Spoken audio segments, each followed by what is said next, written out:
الحمد لله وكفى وسلام على عباده الذين اصطفى أما بعد فأعوذ بالله من الشيطان الرجيم بسم الله الرحمن الرحيم يا أيها الذين آمنوا قوا أنفسكم وأهليكم نارا وقودها الناس والحجارة عليها ملائكة غلاظ شداد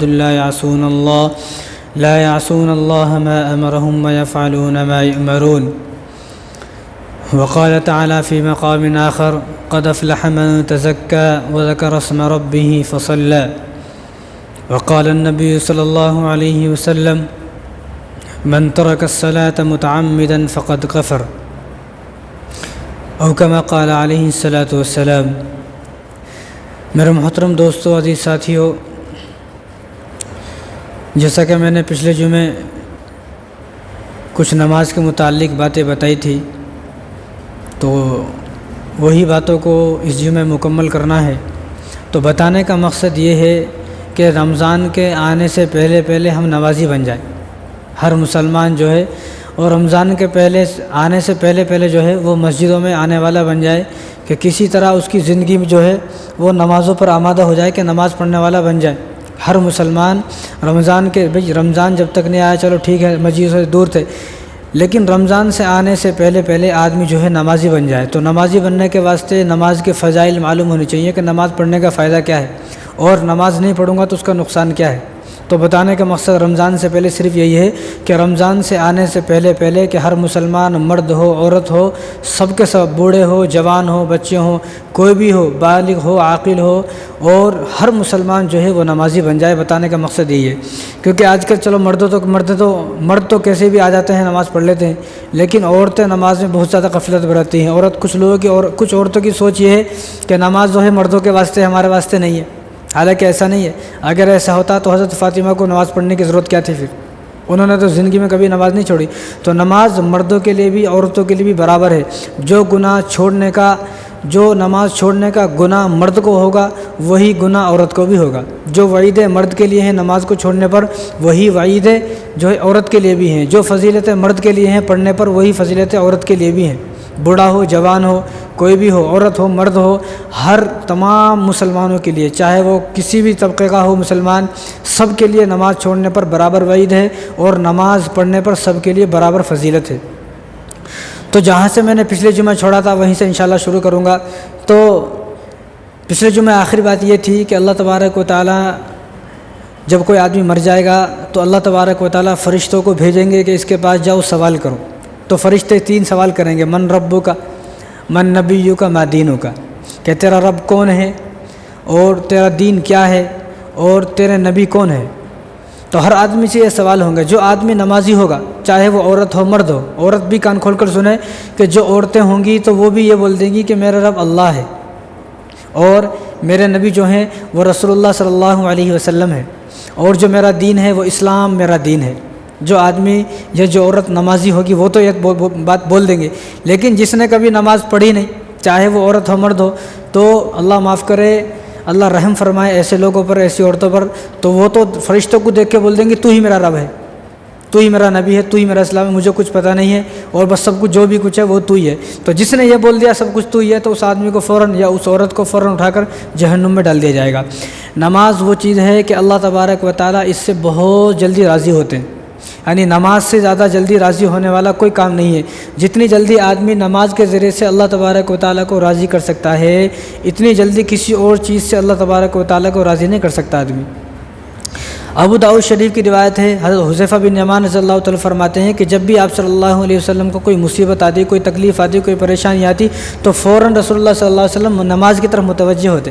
اور تمام صحابہ بھی جب بھی کوئی پریشانی آتی، کوئی دعا مانگنی ہے، کوئی دعا اللہ تبارک و تعالیٰ سے کوئی حاجت پیش آ گئی، تو فوراً 2 رکعت نماز پڑھی اور اپنا کام بنا لیے.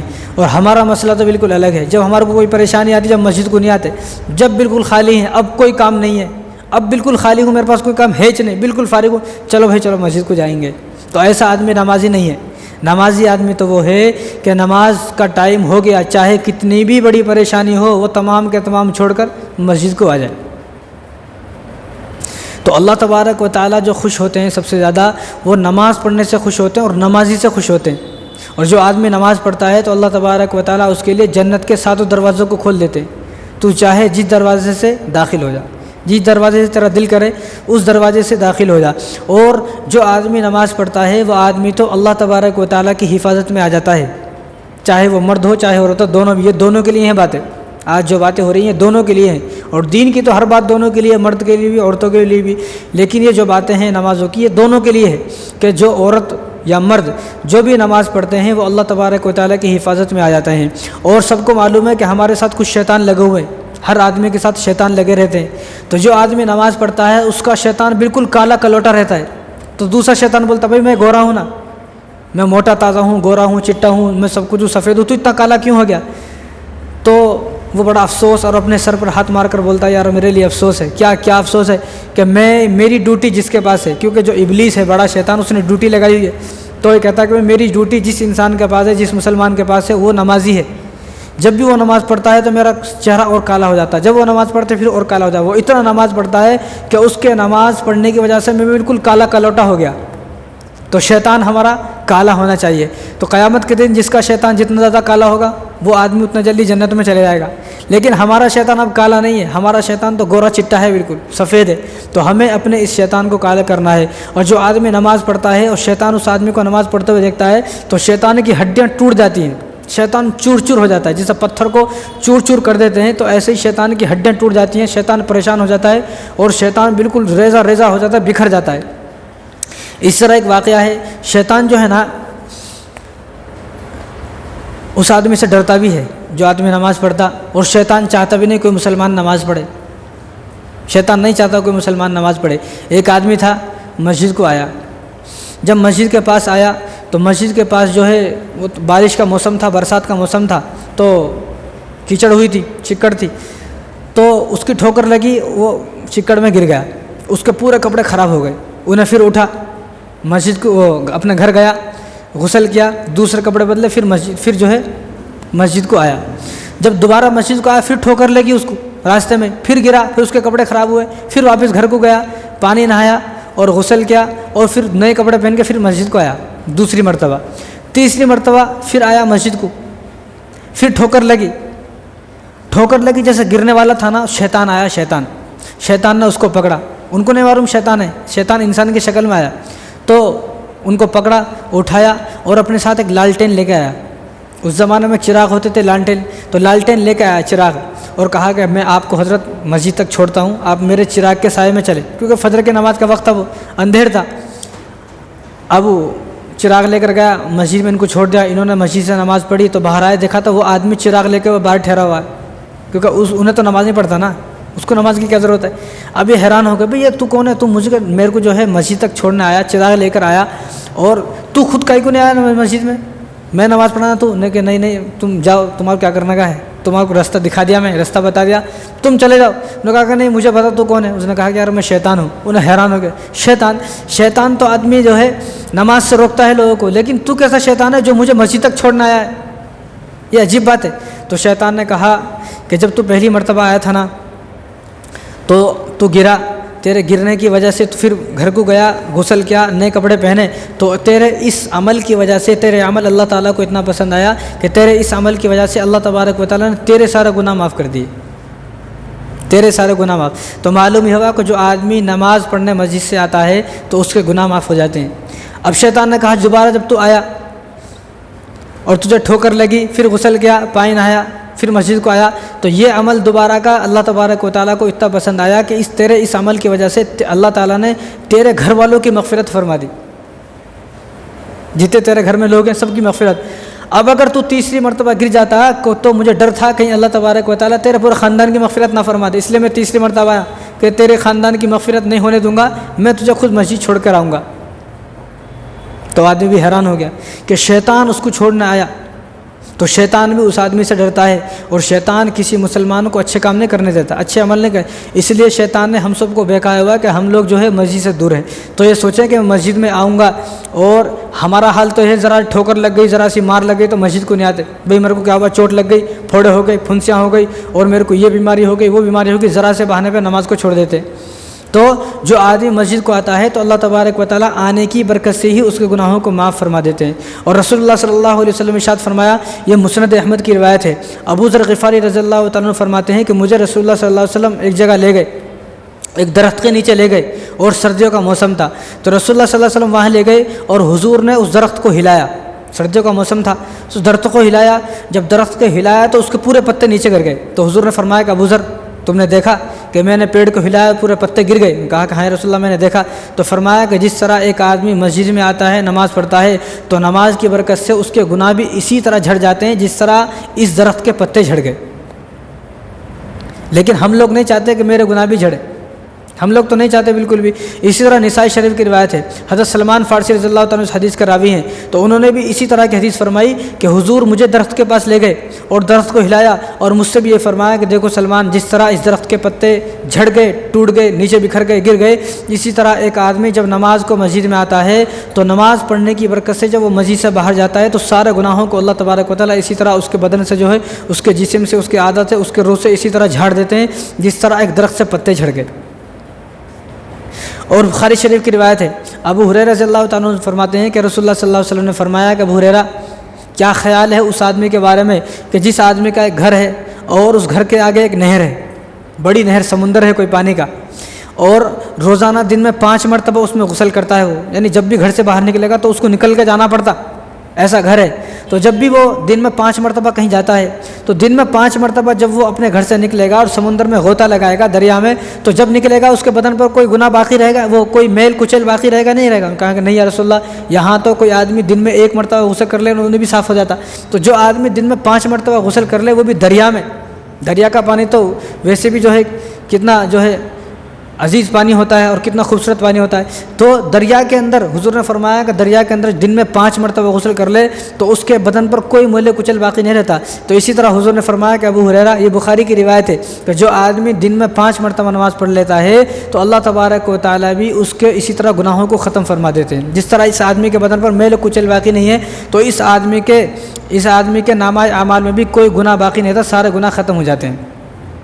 حضرت ابو قتادہ رضی اللہ تعالیٰ عنہ سے روایت ہے، ابو داؤد شریف کی روایت ہے، رسول اللہ صلی اللہ علیہ وسلم نے ارشاد فرمایا کہ اللہ تبارک و تعالیٰ نے مجھ سے وعدہ لیا ہے، اللہ تعالیٰ نے مجھ سے وعدہ لیا ہے کہ میں نے آپ کی امت پر 5 نمازیں فرض کی ہیں، میں نے آپ کی امت پر 5 نمازیں فرض کی ہیں، جو ان 5 نمازوں کو وقت پر ادا کرتا رہے گا جماعت کے ساتھ تو میں اپنی ذمہ داری پر اس کو جنت میں داخل کر دوں گا، اپنی ذمہ داری پر۔ اور آگے حضور نے فرمایا کہ اللہ تعالیٰ خود فرماتے ہیں کہ جن لوگوں نے 5 نمازوں کو ادا نہیں کیا، چھوڑ دیا، میری اس پر کوئی ذمہ داری نہیں ہے، میں اس کا کوئی ذمہ داری نہیں ہوں، چاہے وہ کچھ بھی ہو کر مرے، یہودی ہو کر مرے، نصارہ ہو کر، کچھ میری ذمہ داری نہیں ہے۔ یعنی اللہ تبارک و تعالیٰ نے، مطلب یہ ہے اپنی رحمت کی نظر اس سے ہٹا لی۔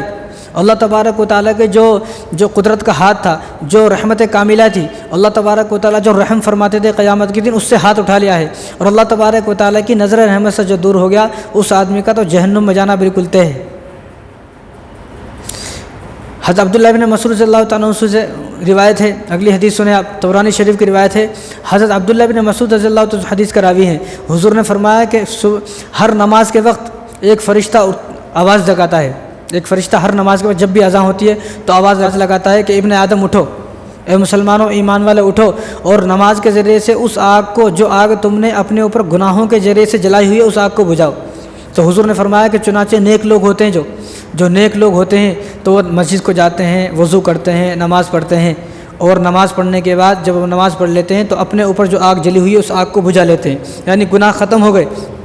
تو جو نیک لوگ ہوتے ہیں وہ اٹھتے ہیں، لیکن جو نیک لوگ نہیں ہوتے، جو بدکار لوگ ہیں اور نافرمان لوگ ہیں، بے نمازی لوگ ہیں، تو حضور نے فرمایا کہ وہ لوگ نہیں اٹھتے، ان کے کانوں پر کوئی جو نہیں رینگتی اذان سے بھی، وہ لوگ نہیں اٹھتے، بلکہ ان کے اوپر اور زیادہ آگ جل گئی، اور زیادہ ان کے اوپر آگ جل گئی۔ اور طبرانی شریف کی روایت ہے اور مسلم شریف کی روایت ہے یہ، تو ابو ہریرہ رضی اللہ تعالیٰ عنہ حدیث کا راوی ہیں، حضور نے فرمایا جب آدمی ایک نماز پڑھتا ہے اور دوسری نماز، جب آدمی نے فجر کی نماز پڑھ لیا، اب ظہر کی نماز، اب پہلی نماز بھی پڑھی، دوسری نماز بھی پڑھی، تو ان نمازوں کے درمیان جو آدمی سے گناہ ہوئے ہیں، یہ مسلم شریف کی روایت ہے، ابو ہریرہ فرماتے ہیں کہ اللہ تبارک و تعالیٰ ان نمازوں کی برکت سے جو درمیان کے جو گناہ ہیں ان گناہوں کو معاف فرما دیتے ہیں۔ کتنی خوبصورت بات! یعنی کوئی آدمی فجر کی نماز پڑھے اور اس کے بعد چھوٹے موٹے کوئی گناہ ہو گیا تو ظہر پڑھا تو وہ گناہ بھی ختم ہو گئے۔ اسی طرح آدمی عصر کی نماز پڑھے گا تو عصر سے لے کے ظہر سے عصر تک جو گناہ ہوئے سارے معاف ہو گئے۔ پھر آدمی مغرب کی نماز پڑھے گا تو وہ بیچ کے گناہ بھی معاف ہو گئے۔ عشاء پڑھا وہ بھی گناہ معاف ہو گئے۔ اب رات میں عشاء پڑھ کے سو گیا، صبح فجر کی نماز پڑھا تو رات میں جو گناہ ہوئے تھے تھوڑے بہت وہ بھی سب معاف ہو گئے۔ تو معلوم یہ ہوا کہ آدمی نماز پڑھتا رہے گا اور گناہوں سے پاک ہوتا رہے گا۔ اور طبرانی شریف کی روایت ہے، حضرت سلمان فارسی رضی اللہ تعالیٰ فرماتے ہیں کہ رسول اللہ صلی اللہ علیہ وسلم ارشاد فرمایا کہ نمازی آدمی تو اللہ تبارک و تعالیٰ کا مہمان ہے۔ نمازی آدمی اللہ کا مہمان ہے، یعنی جس طرح آدمی مہمان کے آنے سے کتنا خوش ہو جاتا کہ فلاں آدمی جو ہے میرا مہمان ہے، تو اللہ تبارک و تعالیٰ بھی اس کو عزیز رکھتے ہیں، اللہ تعالیٰ اس سے محبت کرتے بھی میرا مہمان آ گیا۔ لیکن جو نہ آئے اس کے بارے میں آپ اندازہ لگا سکتے ہیں کہ وہ کیا ہو سکتا ہے۔ وہ تو دشمن تو ہو سکتا ہے لیکن اللہ کا رسول اللہ کا دوست نہیں ہو سکتا۔ اسی طرح ابن حبان کی روایت ہے، ابو ہریرہ رضی اللہ تعالیٰ عنہ فرمایا کہ جو آدمی نماز کو گیا اپنے گھر سے مسجد کو گیا تو اس کو ہر قدم پر ایک نیکی ملتی ہے، اور ہر قدم پر اس کا ایک گناہ معاف ہو گیا، اور ہر قدم پر اس کا ایک درجہ بلند ہو گیا، ہر قدم پر۔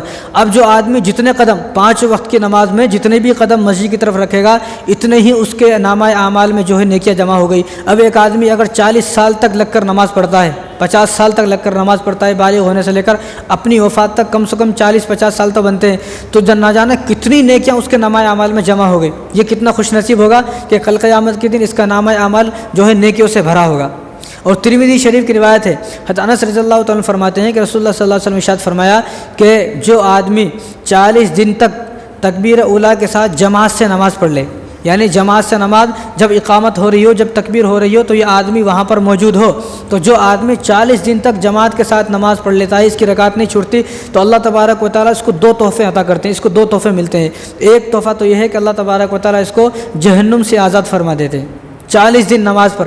لیکن ہماری زندگی میں 40 دن نہیں ہے، یہاں 4 ٹائم کی پڑھ لیا تو بہت بڑی بات ہے، 40 دن پڑھ لیا تو اللہ تعالیٰ ایک تحفہ یہ ہے جہنم سے آزاد۔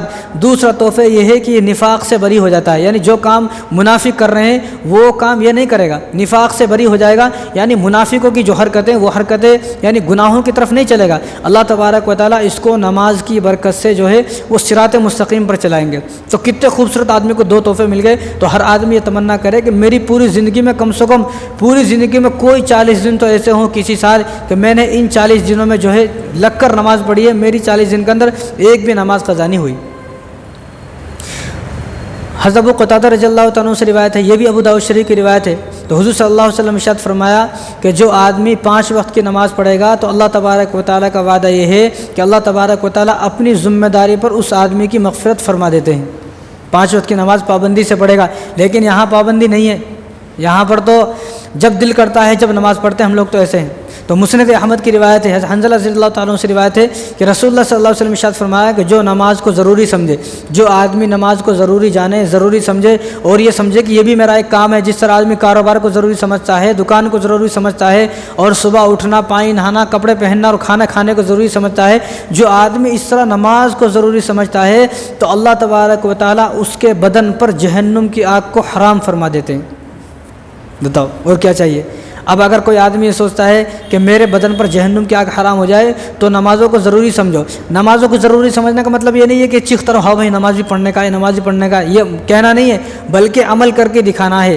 جب بھی 5 وقت نماز کا وقت ہو جائے تو مسجد میں آئے، نماز کو جماعت کے ساتھ ادا کریں، اس کو بولتے ہیں ضروری سمجھنا۔ ابو داؤد شریف کی روایت ہے، ام فروہ رضی اللہ تعالیٰ عنہا ایک صحابیہ ہیں، تو وہ حضور سے فرماتی ہیں کہ رسول اللہ سب سے خوبصورت عمل کیا ہے، سب سے افضل عمل آپ کے نزدیک، سب سے افضل عمل، سب سے بہترین عمل کیا ہے؟ تو رسول اللہ صلی اللہ علیہ وسلم ارشاد فرمایا کہ میرے نزدیک سب سے بہترین عمل، سب سے افضل عمل یہ ہے کہ جب نماز کا وقت ہو جائے تو اس نماز کو پڑھ لیا جائے۔ یہی سب سے بہترین عمل ہے کہ نماز کا وقت ہو گیا نماز پڑھ لیے۔ لیکن ہمارا حل کیا ہے؟ ظہر پڑھے تو عصر غائب، عصر پڑھے تو مغرب غائب، مغرب پڑھے تو صبح فجر بھی غائب، عشاء بھی غائب، صبح ظہر میں کل ظہر پڑھیں گے، نہ جانے کتنی نماز قضا ہو گئی۔ اور حالانکہ حضور فرمایا کہ میرے نزدیک سب سے افضل عمل، سب سے بہترین عمل یہ ہے کہ وقت پر آدمی نماز پڑھے۔ اور طبرانی شریف کی روایت ہے، عبداللہ ابن عمر رضی اللہ تعالیٰ اس حدیث کا راوی حضور نے فرمایا جس طرح ایک آدمی بغیر سر کے زندہ نہیں رہ سکتا، ایک آدمی ہے اس کے سر کو کاٹ دیا، اس کو کون آدمی بولے گا؟ اس کو تو کوئی نہیں بولے گا، تو کوئی ڈرانے والا آدمی ہو، کوئی کنکال ہے۔ تو جس آدمی کو سر کو کاٹ دیا گیا ہو، اب اس آدمی کو کوئی آدمی بولنے تیار نہیں ہے، تو حضور نے فرمایا کہ جس طرح بغیر سر کا آدمی زندہ نہیں رہ سکتا، اسی طرح مسلمان کا دین بغیر نماز کے زندہ نہیں رہ سکتا۔ بغیر سر کے کون آدمی زندہ رہے گا؟ کوئی بھی نہیں۔ اسی طرح بغیر نماز کے بھی دین زندہ نہیں رہ سکتا، اور جس کا دین پوری زندگی زندہ ہوگا انہیں جنت میں جائے گا، پوری زندگی جس کا دین زندہ۔ اب دین زندہ کس کا ہوگا؟ جو آدمی نمازوں کو پابند ہوگا۔ اور مستدرک حاکم کی روایت ہے، ابو ہریرہ رضی اللہ تعالیٰ نے فرمایا کہ میرا دل یہ چاہتا ہے کہ جو آدمی گھر میں نماز پڑھ رہے ہیں، کہ میرا دل یہ چاہتا ہے کہ میں کسی کو بولوں کہ تم نماز پڑھاؤ۔ حضور نے فرمایا میں ابوبکر کو، عمر کو بولوں کہ تم نماز پڑھاؤ، اور میں لوگوں کے گھر جا کر دیکھوں کون کون ہے جو اپنے گھر میں نماز پڑھ رہے ہیں، کون کون ہے جو اپنے گھر میں نماز پڑھ رہے ہیں۔ آپ یہ الفاظوں پہ غور کرو، جملے۔ حضور نے فرمایا کون کون ہے میں دیکھوں جو اپنے گھر میں نماز پڑھ رہے ہیں، پھر جو اپنے گھر میں نماز پڑھ رہے ہیں پھر میں بلال کو بلاؤں اور بلال کو بولوں کہ ان کا گھر میں آگ لگا دو۔ کس کے بارے میں فرما رہے ہیں حضور؟ جو آدمی اپنے گھر میں نماز پڑھ رہے ہیں، مسجد کو نہیں آ رہے، اور جو آدمی بالکل نہیں پڑھ رہا۔ یہ حضور کے جملے اس آدمی کے بارے میں حضور نے فرمایا کہ میں لوگ گھر جا کے دیکھوں کون کون ایسے آدمی جو اپنے گھروں میں نماز پڑھ رہے ہیں، پھر ان کے گھر میں آگ لگا دوں۔ جو پڑھ رہے ہیں لیکن جو گھر میں بھی نہیں پڑھ رہے ان کا کیا حال ہوگا؟ وہ سوچ سکتے ہیں۔ یعنی پڑھنے والے کے بارے میں یہ حضور نے فرمایا۔ اور ابو داؤد شریف کی روایت ہے، ابو امامہ رضی اللہ تعالیٰ حدیث کا راوی، حضور نے فرمایا جو آدمی اپنے گھر سے مسجد کو آئے نماز پڑھنے کے لیے تو اس کے لیے وہی ثواب لکھا جاتا ہے جو ایک حاجی کو حج کرنے کا ثواب۔ ایک آدمی حج کرنے اپنے گھر سے چلا بیت اللہ شریف کی طرف، تو اس کے رجسٹر میں نامہ اعمال میں فرشتے لکھ لیتے ہیں یہ آدمی حج کرنے جا رہا ہے، یہ حاجی ہے۔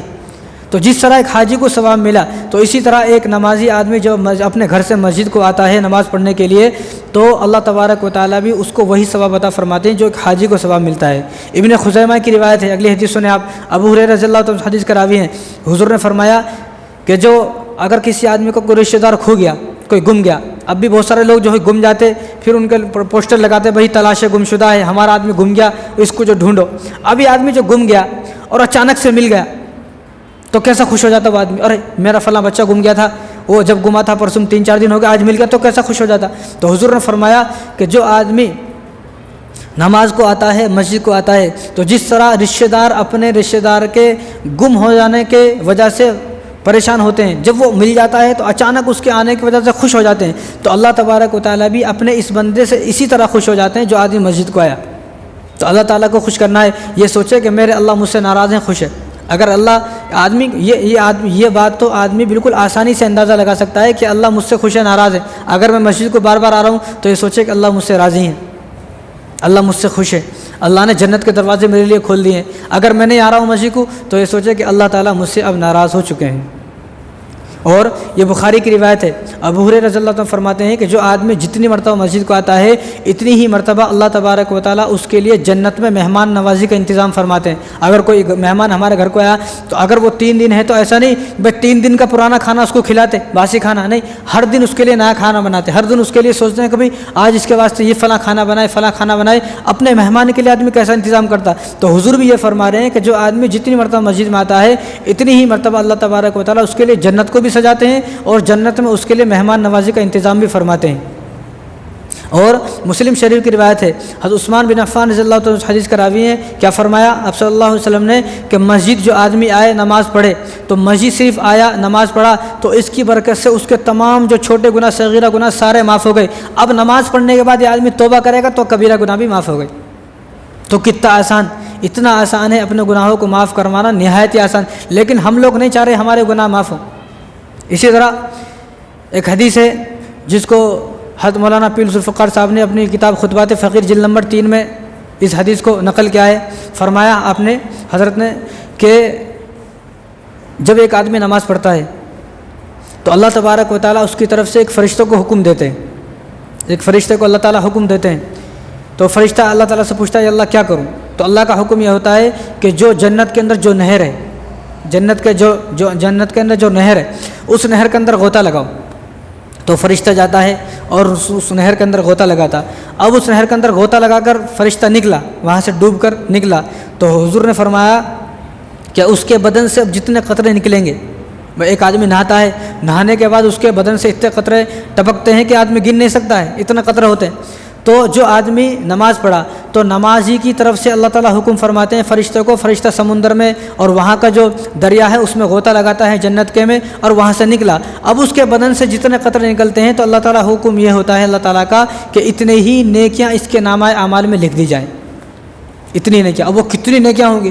اب ایک آدمی سوچے کہ جب میں 5 وقت کی نماز پڑھنے آتا ہوں تو 5 وقت کی نماز میں فرشتوں کو اللہ تعالیٰ حکم فرماتے ہیں. اب فرشتے کے بدن سے کتنے قطرے ٹپکیں گے, تو جتنے قطرے فرشتے کے بدن سے نکلیں گے اتنے ہی نیکیاں اس کے نامۂ اعمال میں لکھ دی جائیں گی. یہ وہ حساب ہے جو ہمارے کیلکولیٹر میں تو نہیں آ سکتا, یہ وہ حساب ہے. تو اگر یہ چاہتا ہے کوئی آدمی کہ میں جو ہے اللہ تعالیٰ جو ہے میری نیکیوں میں اضافہ کریں, اللہ مجھ سے خوش ہو جائیں, ایسا آدمی کو چاہیے کہ وہ نماز کی پابندی کرے. مسند احمد کی روایت ہے, حضور صلی اللہ علیہ وسلم نے فاطمہ کو بلایا اور حضرت فاطمہ سے کہا کہ فاطمہ تم قیامت کے دن میرے ساتھ رہنا چاہتی ہو؟ انہوں نے کہا کہ یا رسول اللہ کیا بات کر رہا ہو, آپ تو ہمارے ابو جان ہیں, آپ تو ہمارے والد صاحب ہیں, میں تو چاہتی ہوں کہ جنت میں آپ کے ساتھ ہی رہوں. تو حضور نے یہ نہیں کہا کچھ بھی کرنے کی ضرورت نہیں ہے, کچھ بھی کرو, تم میری بیٹی نا, تم آپ کو لے کے جاتا ہوں میں. یہ مسند احمد کی روایت ہے.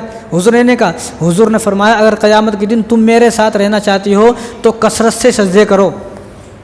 سجدے کا مطلب نماز پڑھو, کثرت سے نماز پڑھے گا تو یہ آدمی سجدہ کرے گا نا, یا گھر میں آدمی ہر وقت جو ہے سجدے میں رہی او میں سنا تھا, ایسا نہیں. بلکہ حضور نے فرمایا کثرت سے نماز پڑھو, کثرت سے سجدہ کرو. جب تم کثرت سے نماز پڑھو گے, یعنی پابندی سے آدمی نماز پڑھے, اتنی پابندی سے نماز پڑھے کہ اس کی زندگی میں کوئی نماز قضا نہ ہو, تو حضور نے فرمایا کہ ایسا آدمی, اور فاطمہ تو بھی, اور جو یہ کام کرے گا وہ بھی جنت میں میرے ساتھ ہوگا. تو اب ہمیں حضور کے ساتھ جنت میں رہنا ہے تو نماز پڑھے, نہیں رہنا ہے فرعون کے ساتھ رہنا ہے, ابو جہل کے ساتھ رہنا ہے, تو جو مرضی ہے وہ کرو, کون روکنے والا ہے. تو آپ صلی اللہ علیہ وسلم تو جب اس دنیا سے گئے تو آپ کے آخری الفاظ بھی یہ تھے, الصلاۃ وما ملکت ایمانکم, کہ نماز نہیں چھوڑنا, چاہے کچھ بھی ہو جائے نماز نہیں چھوڑنا. یہ آخری الفاظ تھے حضور کے. ابو بکر صدیق رضی اللہ تعالیٰ عنہ کے بھی یہی آخری الفاظ ہے کہ نماز نہیں چھوڑنا. جب اتنے بڑے نبی اور اتنے بڑے صحابی, جو نبیوں کے بعد جن کا مقام ہے, وہ صحابی بھی یہ فرما رہے ہیں آخری وقت کے نماز نہیں چھوڑنا, نماز قضا نہیں کرنا, لیکن ہمیں ان کے ان جملوں کی کوئی قدر نہیں ہے. حضور صلی اللہ علیہ وسلم, یہ بخاری کی روایت ہے, مغیرہ بن شعبہ رضی اللہ تعالیٰ عنہ حدیث کا راوی ہیں, حضور صلی اللہ علیہ وسلم اتنی لمبی نماز پڑھتے کہ آپ کے پاؤں مبارک میں ورم آ جاتا, سوج جاتے, اتنے موٹے ہو جاتے پاؤں.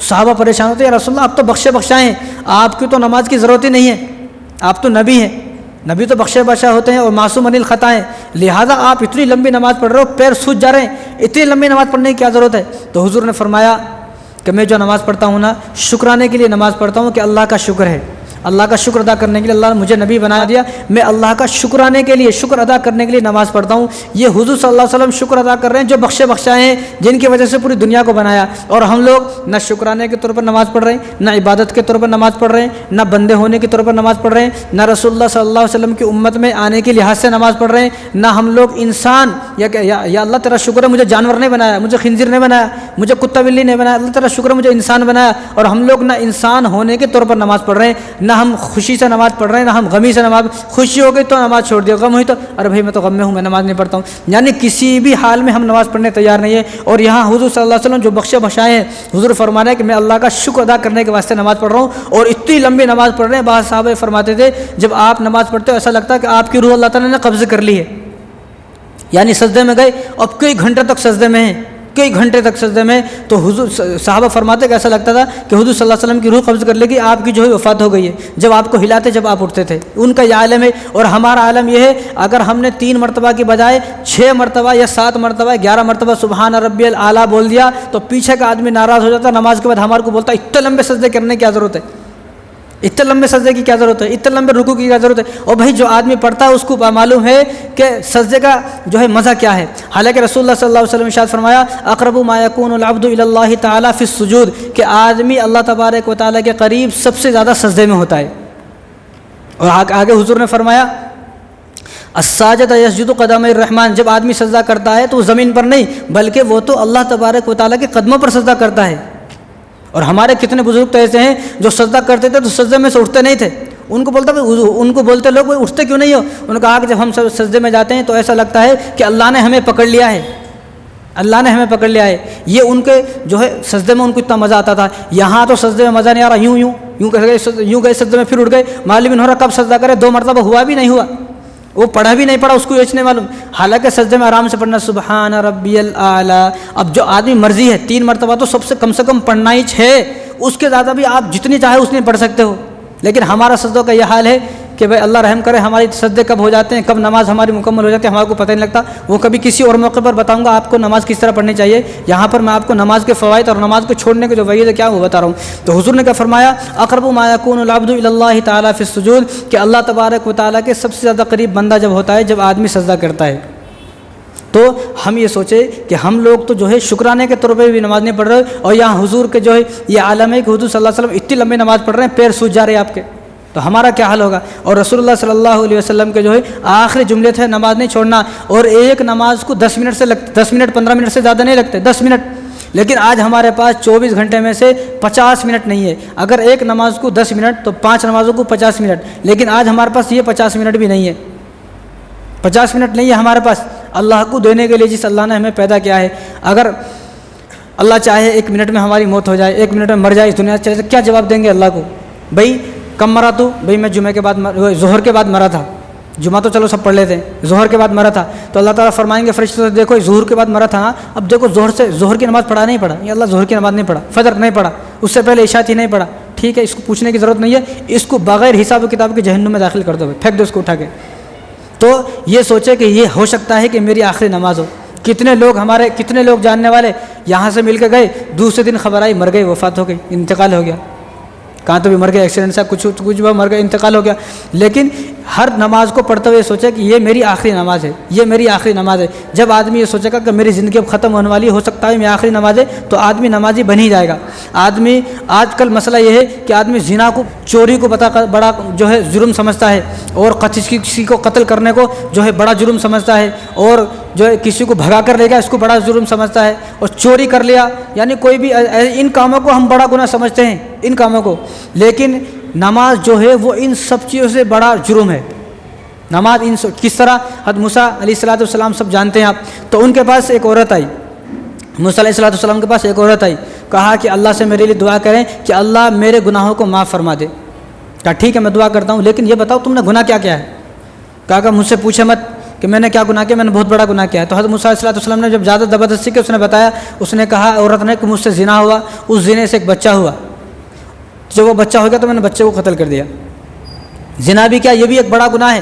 اس کے بعد بچہ ہوا، 9 مہینے کے بعد جب بچہ ہوا تو بچے کو بھی قتل کر دیا، تو مجھ سے گناہ ہوا ہے. تو موسیٰ علیہ السلام نے اس سے کہا کہ دور ہو جا تو یہاں سے، تو چلی جائے یہاں سے، کہیں ایسا نہ ہو تیری وجہ سے اللہ تعالیٰ کا عذاب ہمارے اوپر آ جائے، تو دفع ہو جائے. اس کو بھگا دیے. تو جب اس کو بھگا دیے تو فوراً اللہ تبارک و تعالیٰ نے جبرائیل صلی اللہ علیہ وسلم کو بھیجا. کس کو بھیجا؟ جبرائیل صلی اللہ علیہ وسلم کو بھیجا. اور جبرائیل صلی اللہ علیہ وسلم نے کہا حضرت موسیٰ علیہ السلام سے تم کیا نماز کو بڑا گناہ، اس کو قتل کو بڑا گناہ سمجھتے ہو، زنا کو بڑا گناہ سمجھتے ہو؟ ان کا ہاں میں اس کو ہی بڑا گناہ سمجھتا ہوں. تو حضرت جبرائیل صلی اللہ علیہ وسلم نے فرمایا، اللہ تعالیٰ فرماتے ہیں کہ ان سب سے بڑا گناہ تو نماز کا چھوڑنا ہے. یہ قتل کرنا، زنا کرنا، مرڈر کرنا اتنا بڑا گناہ نہیں ہے جتنا بڑا گناہ جان بوجھ کر نماز کو چھوڑنا ہے. اور حضور نے فرمایا کہ من ترک الصلاۃ متعمدا فقد کفر، کہ جس آدمی نے جان بوجھ کر نماز کو چھوڑ دیا وہ آدمی کافر ہو گیا. یہ حدیث ہے. اب آدمی بولتا رہے کہ میرا نام فلاں ہے، میرا نام جو ہے مسلمانوں کے نام پہ، اللہ تو نہیں بول رہے اس کو مسلمان، انہیں بولتا ہے میں مسلمان ہوں، اللہ تو نہیں بول رہے. یہ چاہتے ہیں کہ اللہ بھی بولے. تو جبرائیل صلی اللہ علیہ وسلم نے فرمایا کہ ان سب چیزوں سے بڑا گناہ نماز کو چھوڑنا ہے. اب جس آدمی کے کان میں اذان کی آواز آ گئی مسجد کو نہ آئے، تو یہ آدمی ایسا ہے کہ اس نے جان بوجھ کر نماز کو چھوڑ دیا. یہ اذانیں کیوں ہو رہی ہیں؟ تاکہ آدمی قیامت کے دن کوئی بہانہ نہ لگائے. قیامت کے دن بہانہ لگاتا نا، بہانے لگائیں گے لوگ، مجھے تو پتہ نہیں تھا. تو جو آدمی سائیکل پہ جا رہا، موٹر سائیکل پہ جا رہا، کار میں جا رہا، ہوائی جہاز میں جا رہا، جو آدمی ٹرین میں جا رہا، بس میں جا رہا، بلڈنگ میں رہ رہا، 10 فلور کی بلڈنگ پہ رہ رہا، 1 فلور کی بلڈنگ پہ رہ رہا، ٹین کے مکان میں رہ رہا، اور ٹین کے گھروں میں چاہے کہیں بھی رہ رہا ہو، جنگلوں میں ہو، دریاؤں میں ہو، سمندروں میں ہو، ہر جگہ یہ اذان کی آواز جاتی ہے. کوئی ایک جگہ آپ بتائے جہاں اذان کی آواز نہیں جاتی. دنیا کے کونے کونے پر اللہ تبارک و تعالیٰ نے اذان کی آواز کو اس لیے پہنچایا ہے تاکہ کل قیامت کے دن کوئی آدمی بہانہ نہ لگا سکے مجھے تو پتہ ہی نہیں تھا، مجھے تو کسی نے بتایا نہیں. تو اللہ تعالیٰ فرمائیں گے جہاں تو رہتا تھا وہاں 5 وقت کی نماز کی اذان کی آواز آتی تھی نہیں آتی تھی؟ اگر یہ جھٹلا بھی نہیں سکتا، کہتا آتی تھی، تو پھر یہ بہانہ کس طرح لگائے گا ایک آدمی؟ مجھے تو پتہ ہی نہیں تھا. ہر جگہ ہر آدمی کے کان میں بار بار، حالانکہ سب کو معلوم ہے کہ اذان نماز کا وقت کب ہے. نماز کا وقت سب کو معلوم ہونے کے باوجود بھی اللہ تعالیٰ کا حکم یہ ہے کہ اذان دی جائے، ان کو بیدار کیا جائے، اعلان کیا جائے، ان کو معلوم کرایا جائے اور ان کے کانوں تک یہ آواز پہنچائی جائے. حالانکہ اگر اذان نہ ہوتی تو پھر بھی ضرورت نہیں تھی، پھر بھی مسلمانوں کو تو فرض یہ ہے بھائی اب کھانے کا ٹائم ہو رہا، کوئی بتاتا کہ کھا لو، کوئی بھی نہیں بتاتے. پانی نہانے کا دل کر رہا، غسل کرنے کا دل کر رہا، کوئی بتا دے بھائی بدبو آ رہی ہے تمہارے اندر سے، پانی نہ لو، کوئی بھی نہیں بتاتے. خود کو معلوم ہوتا ہے کہ آج مجھے غسل کرنا ہے, آج مجھے کون سے کپڑے پہننے ہیں, آج مجھے کیا کھانا ہے, آج مجھے کہاں جانا ہے. کسی رشتہ دار میں شادی ہے تو ایسا نہیں رشتہ دار تمہارے کو کھینچ کے لے کے جاتے, ایک مرتبہ انفارم کر دیتے, 1 مہینے پہلے معلوم رہتا ہے, 1 مہینے کی تاریخ بھی نہیں بھولتا کوئی بھی, 1 مہینے کی تاریخ بھی یاد ہوتی ہے کہ فلاں رشتہ دار کو ہمارے فلاں تاریخ کو شادی ہے, آدمی وہاں پہنچ جاتا ہے. تو جس طرح یہ سب چیزیں ہو رہی ہیں اس طرح نماز بھی ہو سکتی تھی, لیکن اللہ نے کہا نہیں ایسا نہیں ہوگا, بلکہ 5 وقت کی نماز کی اذان ان کے کانوں میں پہنچائی جائے گی تاکہ قیامت کے دن کوئی مسلمان بہانہ نہ لگا سکے. تو اب کوئی مسلمان قیامت کے دن بہانہ نہیں لگا سکتا کہ مجھے تو پتہ ہی نہیں تھا. اب جو آدمی بہانہ لگائے گا وہ پھنس جائے گا, کوئی بہانہ لگا سکتا. تو آدمی یہ سوچے کہ میری نہ جانے کتنی نمازیں قضا ہو گئی. اور حضور صلی اللہ علیہ وسلم نے فرمایا, یہ مسلم شریف کی روایت ہے, ابو ہریرہ رضی اللہ تعالیٰ حدیث کے راوی ہیں, حضور نے فرمایا کہ منافق کی پہچان بتاؤں, منافق کی پہچان کیا ہے؟ تو ابو ہریرہ نے فرمایا کہ رسول اللہ ضرور بتائیں. تو حضور نے فرمایا کہ منافق کی پہچان یہ ہے کہ وہ عشاء اور فجر کی نماز نہیں پڑھتا, یہ منافق کی پہچان ہے. ظہر پڑھتا ہے, عصر پڑھتا ہے, مغرب, لیکن منافق یہ ہے. ابھی آدمی اس کا نام کیا ہے؟ اس کا نام عبداللہ ہے, اس کا نام تو محمد یہ ہے, محمد وہ محمد خان, بڑا نام رکھے ہوئے اس نے. لیکن حضور کیا فرما رہے ہیں کہ جو آدمی عشاء اور فجر کی نماز نہیں پڑھتا تو یہ آدمی جو ہے منافق ہے, مسلمان نہیں ہے, اور منافق کے لیے جنت نہیں ہے. اور کتنے لوگ تو یہ جو نماز ہے یہ وہ تحفہ ہے جو اللہ تبارک و تعالیٰ نے آسمانوں پر بلا کر دیا ہے. ہر چیز زمین پر اللہ تبارک و تعالیٰ نے نازل کی ہے, لیکن نماز جو ہے اللہ تعالیٰ نے نہ جبرائیل صلی اللہ علیہ وسلم کو دی, نہ زمین پر نازل ہوئی, بلکہ نماز کے لیے اللہ تبارک و تعالیٰ نے حضور صلی اللہ علیہ وسلم کو خود بلایا معراج پر. یہ وہ مہینہ ہے, یہ وہی مہینہ ہے کہ جس مہینے میں نماز اللہ تبارک و تعالیٰ نے حضور صلی اللہ علیہ وسلم پر فرض فرمائی, اس امت پر, اور نماز کا تحفہ حضور صلی اللہ علیہ وسلم کو دیا ہے. لیکن کتنے لوگ بد نصیب ایسے ہیں کہ جن لوگوں نے اس مہینے میں بھی نماز نہیں پڑھی, جس مہینے میں نماز جو ہے نماز کا تحفہ ملا, جس مہینے میں نماز فرض ہوئی. اور کتنے بد نصیب تو ایسے ہیں کہ شب معراج پر بھی جن لوگوں نے نماز نہیں پڑھی. شب معراج, جس رات حضور صلی اللہ علیہ وسلم آسمانوں پر گئے, نماز کا تحفہ لے کر آئے, جس رات نماز فرض ہوئی, اس سے بڑا بد نصیب دنیا میں کوئی نہیں ہو سکتا کہ جس رات حضور صلی اللہ علیہ وسلم نماز کو تحفہ لے کر آئے اس رات بھی اس نے جو ہے نمازوں کو نہیں پڑھا. میرے پاس ایسی خبر آئی ایک, اور بتانے والوں نے مجھے ویڈیو بھی بتائی, ایڈریس سب کچھ بتایا, اور انہوں نے وہاں سمجھایا بھی, لیکن اس کو سمجھ میں نہیں آیا کہ شب معراج کی رات ایک آدمی کا برتھ ڈے تھا, اس نے اپنے برتھ ڈے میں رنڈیوں کو بلایا اور نچایا.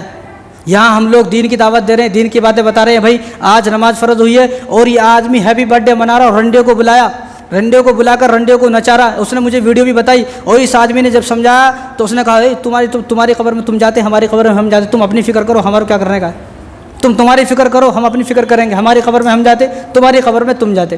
ٹھیک ہے بھائی, دیکھیں گے, ٹھیک ہے دیکھیں گے. شب معراج کی رات بھی یہ سب سے بڑا بدنصیب آدمی ہے کہ شب معراج کی رات بھی اس نے نماز نہیں پڑھی. کم سے کم یہ سوچنا تھا کہ آج کی رات اللہ تبارک و تعالیٰ نے یہ تحفہ عطا کیا ہے نماز کا, حضور صلی اللہ علیہ وسلم کو بلا کر, کم سے کم آج کی رات تو میں نماز پڑھ لوں, کم سے کم آج کی رات تو. اس سے بڑا بدنصیب دنیا میں کوئی نہیں ہے. ایک آدمی تو کل کی بات ہے, کل شام کی, مجھے پوچھا تھا شب معراج کب ہے. استغفر اللہ, شعبان کا مہینہ شروع ہو گیا اور آج شعبان کی 3 تاریخ ہے, اور انہیں یہ پوچھتا ہے 2 تاریخ کو شب معراج کب ہے. بتاؤ, ایسا غافل انسان, ایسا ناکارہ اور بدکار اور بیکار انسان اس دھرتی پہ ہے, اور وہ اللہ کا رزق کھا رہا ہے, اس کو شرم نہیں آتی. اور اب تو مسلمانوں کو یہ بتاتے ہوئے بھی شرم آتی ہے بھائی نماز پڑھو. بھائی کوئی آدمی ہے بڑا 50 سال کی اس کی عمر ہے, اس کو کوئی بتا رہے بھائی کھانا کھا, آدمی کیا بولتا ہے بھائی یا تو یہ بیوقوف ہے یا میں بیوقوف, دونوں میں سے ایک بیوقوف ہے. کئی بولتے اتنا بڑا آدمی 50 سال کی عمر ہو گئی, اس کو بولنا پڑتا بھائی کھانے کا ٹائم ہو گیا, آپ کھانا کھا لیں. تو اسی طرح مسلمانوں کو بھی اب تو یہ بتاتے ہوئے شرم آتی ہے کہ بھئی نماز پڑھ لو. بلکہ حالانکہ مسلمان کا تو کام یہ ہے کہ اس کو بتانے کی ضرورت نہیں ہے, اس کا کام تو یہ ہے کہ وہ غیر مسلموں تک دین کو پہنچائے. آج یہ حال ہو گیا ہے کہ آج ہمیں دین کو مسلمانوں تک پہنچانا پڑ رہا ہے. حالانکہ حضور صلی اللہ علیہ وسلم کے زمانے میں جو آدمی کلمہ پڑھ لیا, اب اس کا فرض یہ نہیں کہ وہ صحابی کو سکھائے, اس کا فرض یہ ہے کہ وہ غیر مسلموں میں دین کو پھیلاتا تھا, دین کا کام کرتا تھا. یہاں ہمیں دین کی بات مسلمانوں کو بتانے پڑ رہی ہے, ایسا مت کر, ایسا مت کر, ایسا مت کر. حالانکہ علماء نے فرمایا, دیکھو اللہ تبارک و تعالیٰ نے قرآن کریم کے اندر فرمایا افلا ينظرون الى الابل كيف خلقت, کیا تم نے اونٹ کو دیکھا نہیں, میں نے اونٹ کو کس طرح بنایا, اس کی گردن کیسی ہے, اس کے پیر کیسے ہیں, اس کی پونچھ کیسی ہے, اور بیچ میں سے کیسا ڈھلان رہتا ہے. ایسا کوئی جانور نہیں ہے. اللہ تبارک و تعالیٰ نے اس کی مثال دے کر فرمایا کہ دیکھو اونٹ کو میں نے کیسا بنایا, اونٹ کو دیکھ کر اپنی زندگی کی اصلاح کرو. یہ اونٹ کو اس طرح کوئی نہیں بنا سکتا, میں نے بنایا ہے. حالانکہ ہمیں اپنی گاڑی چلانا ہے نا, تو گاڑی کے لیے روڈ کو بنانا پڑتا ہے, کس کے, روڈ کو بنانا پڑتا ہے گاڑی کے لیے. لیکن اونٹ کے لیے روڈ بنانے کی ضرورت نہیں ہے. جتنا جو ہے کھنڈر ہے اور جتنا جو ہے پہاڑ ہے, اونٹ اتنا ہی بھاگتا ہے, روڈ پہ نہیں بھاگتا اونٹ. تو اللہ تعالیٰ نے اس کی مثال دے کر فرمایا کہ اونٹ کو دیکھو میں نے کس طرح اونٹ کو پیدا فرمایا. تو علماء فرماتے ہیں کہ اونٹ جو ہے نا اونٹ یہ کہتا ہے اللہ تیرا شکر ہے مجھے بکری نہیں بنایا, اگر میں چھوٹا سا ہوتا بکری لوگ مجھے جو ہے مارتے, بکری نہیں بنایا. اب بکری کہتی ہے اللہ تیرا شکر ہے تو نے مجھے کتا نہیں بنایا, تو نے مجھے کتا نہیں بنایا. اب کتا کہتا ہے یا اللہ تیرا شکر ہے تو نے مجھے کتا بنایا, اللہ تیرا شکر ہے تو نے مجھے خنزیر نہیں بنایا. کیا نہیں بنایا؟ خنزیر نہیں بنایا. اب خنزیر کی بات سنیں آپ. خنزیر کہتا ہے الحمدللہ الذی جعلنی خنزیرا ولم یجعلنی تارک الصلاۃ, کہ اللہ تیرا شکر ہے کاش کہ یہ بات سننے سے پہلے جو ہے ہم یہ بات سمجھ جائے اور یہ بات سننے کی ہمارے اندر طاقت ہو. خنزیر کیا کہہ رہا ہے؟ الحمدللہ الذی جعلنی خنزیرا ولم یجعلنی تارک الصلاۃ, کہ اللہ تیرا شکر ہے تو نے مجھے خنزیر بنایا لیکن تو نے مجھے بے نمازی نہ بنایا. خنزیر بھی بے نمازی سے پناہ مانگ رہا. خنزیر بتاؤ. اور غوث پاک نے فرمایا, یہ غوث پاک کی بات ہے, یہ میری بات نہیں ہے, غنیۃ الطالبین کی کتاب اٹھائیں پڑھیں آپ. انہوں نے فرمایا کہ میں دنیا میں ایک گھر ایسا جانتا ہوں جو گھر خنزیر سے بھی بدتر ہے. دنیا میں ایک گھر ایسا ہے جو خنزیر سے بھی بدتر ہے. تو ان کے جو ساتھیوں نے کہا کہ ایسا حضرت ایسا گھر بھی ہے کوئی دنیا میں جو خنزیر سے بھی بدتر ہو؟ تو غوث پاک کی بات ہے, یہ میری بات نہیں ہے. غنیۃ الطالبین اٹھا کے دیکھیں ان کی کتاب. انہوں نے کہا کہ خنزیر سے بھی بدتر اس دنیا میں اگر کوئی گھر ہے تو وہ ہے جس گھر کے اندر بے نمازی موجود ہے. جس گھر میں بے نمازی ہے وہ خنزیر سے بھی بدتر ہے, خنزیر سے. اور غوث پاک نے فرمایا تم راستے پہ جا رہے ہو, ایک طرف کتا آ رہا اور کتے کے بدن پر غلاظت لگی ہوئی ہے اور اس کے بدن پر جو ہے گوبر لگا ہوا ہے اور پاخانہ لگا ہوا ہے, ایک طرف بے نمازی آ رہا, تو تم کتے کو ٹچ ہو جانا, بے نمازی کو ٹچ نہیں ہونا.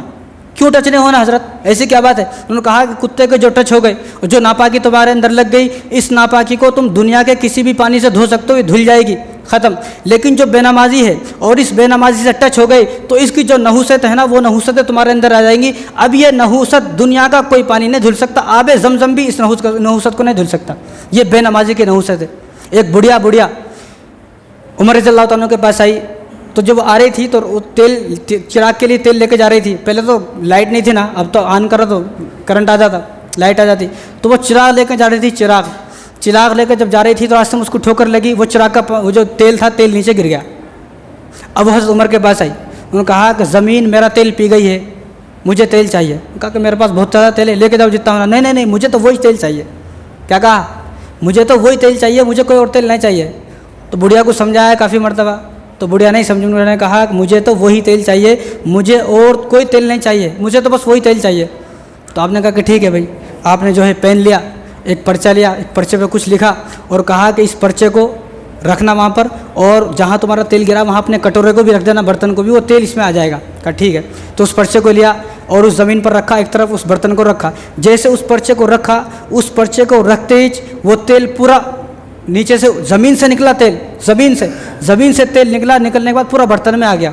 اب لوگ یہ منظر دیکھ رہے تھے, لوگ بڑے حیران تھے, یہ کیا بات ہے بھائی, پرچے کو رکھتے ہی تیل زمین سے باہر آ گیا, تو عجیب سی بات ہے نا, زمین کے اندر کوئی چیز چلے گی تو وہ باہر کیسے آ سکتا ہے. تو لوگوں نے پرچے کو اٹھایا اور جو پرچے پر لکھا ہوا تھا نا, کاش کہ یہ بات ہمیں سمجھ میں آ جائے, اللہ کرے تمام مسلمانوں کی یہ بات سمجھ میں آ جائے. تو پرچے پر یہ لکھا ہوا تھا, یہ زمین یا تو اس بڑھیا کا تیل واپس کر دے ورنہ میں تیرے اندر بے نمازی کو دفن کر دوں گا. زمین بھی پناہ مانگتی ہے بے نمازی سے, یہ کون آ گیا. اس لیے حضور نے فرمایا کہ جب بے نمازی زمین کے اندر جاتا ہے تو زمین اس کو اس طرح بھیج دیتی ہے, جس طرح انگلیاں ایک دوسرے کے اندر گھس جاتی ہے, اس طرح اس کی پسلیاں بھی ایک دوسرے کے اندر گھس جاتی ہے. اونٹ حضور صلی اللہ علیہ وسلم کے پاس آیا, اونٹ پہلے مالک آیا. مالک نے کہا یا رسول اللہ میں رات میں سوتا ہوں نا, تو میرا اونٹ روتا رہتا ہے, اتنا چیختا, رات بھر مجھے سونا نہیں رہتا, چیختا ہی رہتا ہے. تو حضور نے ان صحابی سے کہا کہ جاؤ اپنے اونٹ کو بلا کر لے کے آؤ. تو اونٹ کو بلائے, تو اونٹ کو اللہ تعالیٰ نے زبان دی, اونٹ نے حضور سے بات کی. تو اونٹ سے کہا, حضور نے, اونٹ کیا تجھے چارہ نہیں ڈالتے تیرے مالک؟ کہا رسول اللہ چارہ ڈالتے ہیں. کیا تجھے بھوکا رکھتے ہیں؟ بھوکا نہیں رکھتے, مجھے بھرپیٹ کھانا کھلاتے. کیا تجھ سے کام زیادہ لیتے ہیں؟ رسول اللہ کام بھی زیادہ نہیں لیتے. تو پھر تجھے مارتے ہیں؟ مجھے مارتے بھی نہیں ہیں. پھر ایسی کیا بات ہے تو رات بھر چیختا ہے, چلاتا ہے؟ تو اونٹ بھی رونے لگا. تو اونٹ نے کہا کہ رسول اللہ آپ نے فرمایا نا, جو آدمی نماز نہیں پڑھتا ہے تو وہ رات کو اگر نماز پڑھے بنا سو جاتا ہے تو اس کے کھاٹ کے نیچے, پلنگ کے نیچے, اس کے بستر کے نیچے جہنم کی آگ جلتی ہے, جہنم کی آگ. اونٹ کہہ رہا ہے, اونٹ کو بھی یہ بات سمجھ میں آ رہی ہے, اونٹ کو. تو اس حضور نے کہا کہ ہاں یہ میں نے کہا ہے. تو اونٹ نے کہا یہ میرے آپ کے صحابی ہیں, یہ میرے مالک ہیں, یہ رات کو عشاء کی نماز پڑھے بنا سو جاتے ہیں, مطلب یہ نہیں ہے کہ صحابی نماز چھوڑتے تھے، یعنی وہ پورے دن کام کرتے تھک جاتے تھے، آ کر سو جاتے تھے، بعد میں نماز پڑھتے تھے تہجد کے وقت بھی آدمی کوئی نماز پڑھ سکتا ہے۔ تو اونٹ نے کہا کہ یہ پورے دن میرے ساتھ ہوتے ہیں، میں بھی ان کے ساتھ کام کرتا ہوں، لیکن یہ عشاء کی نماز پڑھے بھی نہ سو جاتے ہیں، تو میں رات کو دیکھتا ہوں کہ ان کے بستر کے نیچے جہنم کی آگ جل رہی ہے، وہ جہنم کی آگ مجھ سے دیکھی نہیں جاتی، تو وہ جہنم کی آگ کو دیکھتے ہوئے میں روتا ہوں۔ اونٹ بھی رویا، لیکن یہاں مسلمان رونے تیار نہیں ہے۔ نہ جانے ہماری کتنی نمازیں قضا ہو گئی۔ امام ذہبی رحمۃ اللہ علیہ الکبائر ان کی کتاب ہے، تو انہوں نے ایک عجیب واقعہ لکھا اس کتاب میں۔ دو بہن بھائی تھے، ایک ان کی ماں تھی، تو بہن کا انتقال ہو گیا۔ جو بہن کا انتقال ہوا قبر میں دفن کر دیا گیا، تو قبر میں دفن کر دیا تو وہ آ رہے تھے، تو اس کی بہن سے زیادہ محبت تھی بھائی کو، تو بھائی جب بہن کے پاس گیا اور تو کچھ ایسی ہوا چلی، اللہ کو منظر دکھانا تھا، تو کچھ ایسی حکمت ہوئی کہ جو قبر تھی اس قبر کی ایک اینٹ نیچے ذرا گر گئی، تو اس نے ہاتھ ڈالا کہ میں اینٹ کو دوبارہ تختے کو ذرا سیدھا کر دوں۔ اس نے ہاتھ ڈالا، ہاتھ ڈالنے کے لیے ہاتھ اندر کیا تو دیکھا قبر میں آگ جل رہی تھی، قبر میں آگ۔ تو بھائی تو سب کچھ بھول گیا، ماں کے پاس آیا، ماں سے کہا کہ میں نے ابھی یہ منظر دیکھا ہے، ابھی ہم نے اس کو دفنایا ہے، اور دفنانے کے بعد میں نے دیکھا قبر میں آگ لگ رہی ہے، یہ کیا بات ہے؟ تو ماں نے کہا یہ نماز پڑھنے میں سستی کرتی تھی۔ یہ نہیں کہا ماں نے نماز نہیں پڑھتی تھی، نماز پڑھنے میں سستی کرتی تھی، سستی، اور ہم لوگوں نے تو سرے سے ہی نمازیں نہیں پڑھی ہیں، تو ہمارا کیا حال ہوگا؟ تو ہم نمازوں کی پابندی کریں۔ یہ جو مہینہ ہے یہ شعبان کا مہینہ ہے۔ کون سا مہینہ؟ شعبان کا مہینہ، اور آج 3 تاریخ ہے۔ ایسا بدنصیب آدمی بھی اس زمانے میں ہے جس کو یہ معلوم نہیں شب معراج کب چلی گئی۔ کل ہی میرے سے پوچھ رہا ہے ایک آدمی شب معراج کب ہے مول صاحب؟ بولا استغفر اللہ، ایسا بدنصیب آدمی اس زمین پر کیسے رہ رہا ہے؟ تیری وجہ سے اللہ تعالیٰ کا عذاب آ جاتے ہیں ہمارے اوپر۔ ایک آدمی کو یہ نہیں پتا کہ حضور صلی اللہ علیہ وسلم جو تحفہ لے کر آئے ہیں وہ رات کون سی ہے، کب چلی گئی۔ کئی بولے تو اس کو ضرورت ہی نہیں ہے، اس کو معلوم ہی نہیں ہے کہ عید کب ہے، بقرہ عید کب ہے، شب معراج کب ہے، شب برات کب ہے، اس کو کچھ نہیں معلوم۔ اس کو جو ہے اپنے کام دھندے سے مطلب ہے، دکان پر صبح سے شام تک بیٹھنا اور ٹائم پاس کرنا ہے۔ تو شب برات ہے وہ 7 تاریخ کو منگل کو ہے، 7 مارچ منگل کو ہے شب برات۔ تو حضور صلی اللہ علیہ وسلم، اس لیے بتا رہا ہوں کہ اگلے جمعے کو جو ہے وہ 10 تاریخ ہے شب برات، وہ شعبان کی اگلے جمعے کو 10 تاریخ ہے، آج 3 تاریخ ہے۔ تو اگلے جمعے کے آنے سے اگلے جمعے انشاءاللہ میں شعبان کی فضیلت بتاتا ہوں، لیکن اس سے پہلے تو حضور صلی اللہ علیہ وسلم، بخاری شریف کی روایت ہے، حضرت عائشہ رضی اللہ تعالیٰ عنہ فرماتی ہے کہ ہم نے حضور صلی اللہ علیہ وسلم کو جتنے روزے رمضان کے علاوہ شعبان کے مہینے میں رکھتے ہوئے دیکھا، اتنے روزے کسی مہینے میں رکھتے ہوئے نہیں دیکھا۔ تو ہمیں شعبان کے مہینے میں روزہ رکھنا۔ آج 3 تاریخ ہے، بتاؤ کتنے لوگ ہیں ایک بھی روزہ رکھا ہو؟ اور ہمیں ہزاری روزے کی فکر ہے، بھئی جو 15 تاریخ کو روزہ رکھتا وہ ایک روزہ اس کو 1000 روزوں کا ثواب ملتا ہے۔ انا للہ، کس نے بتایا کہ اللہ کو معلوم ہے، انہیں دیتا ثواب، حضور تو نہیں دیتے ثواب، نہ اللہ دیتے ثواب، کیونکہ قرآن حدیث میں تو ہے نہیں۔ جو آدمی ایک روزہ رکھے گا شعبان کا، بس وہی رکھنے کا، دوسرا نہیں رکھنے کا ہے، یا شب معراج کا 27 کا رکھنے کا ہے، ایک روزہ رکھے تو جو ہے 1000 سال کا ثواب ہے۔ بھئی وہ دیتا ہے آدمی ثواب، اللہ تو نہیں دیتے ثواب۔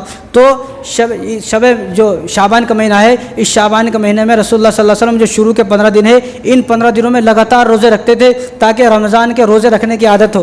وہ رکھے گا روزہ جس کو رمضان میں روزے رکھنے ہوں گے، تو پریکٹس کرے۔ یہ جو شعبان کا مہینہ ہے، یہ مہینہ رمضان کی مہینے کی تیاری کے لیے آتا ہے کہ رمضان کے مہینے کی تیاری ابھی سے کر لے، ابھی سے اپنے گھر میں سامان راشن لا کے رکھ لے اسی مہینے میں، اور اسی مہینے میں اپنے آپ کو فارغ کرے، اور اسی مہینے میں شعبان کے مہینے میں 2-4 روزے رکھ کر اپنے آپ کو روزے کی عادت ڈالے اپنے اندر۔ ورنہ جب رمضان پہلا روزہ آئے گا نا تو آدمی پریشان ہو جائے گا، یار پھر سے روزے آگے کیسا رکھوں، مجھ سے نہیں ہوتا ہے۔ اس لیے پہلے ہی روزے رکھنے کی پریکٹس کرے۔ تو اللہ تعالیٰ ان سب باتوں پر ہم سب کو عمل کرنے کی توفیق عطا فرمائے۔ وما علینا الا البلاغ۔